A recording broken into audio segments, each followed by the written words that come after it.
Hello, it's Elise Jenkins. Welcome to my screencast reviewing chapters 1 and 2 of the text.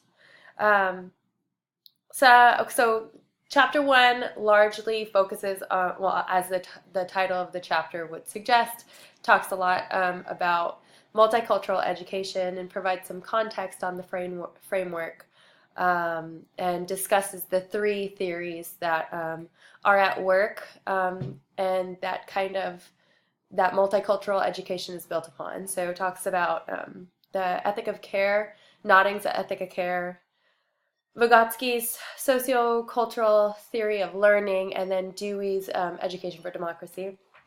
Um, so some salient points to take away from this chapter. Obviously, the three goals of multicultural education. So one being attain equality and equity in education, another being eliminating the achievement gap, and the third is developing responsible and empowered citizens.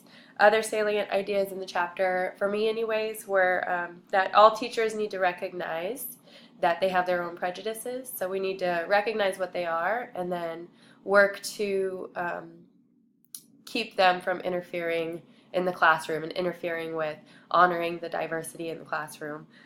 Cultural pluralism is another salient point in the first chapter. Cultural relevant teaching, which also is significantly discussed in the science article that we reviewed.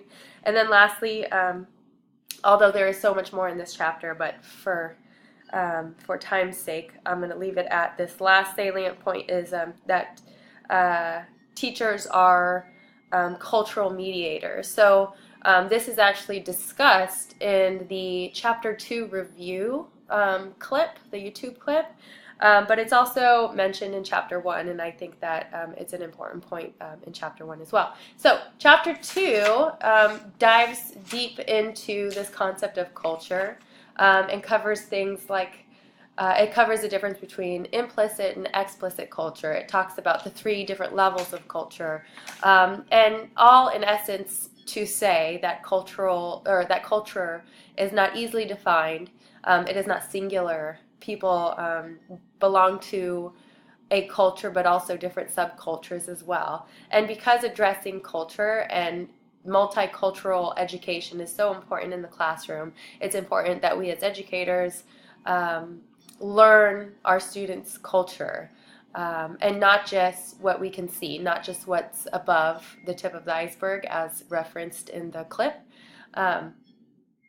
but also, you know, their interests and their subcultures, right? And only then can we really teach multicultural education.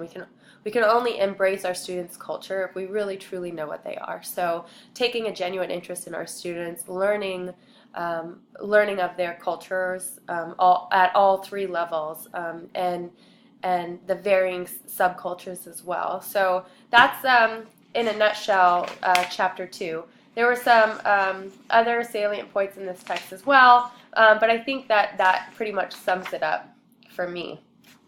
Thanks.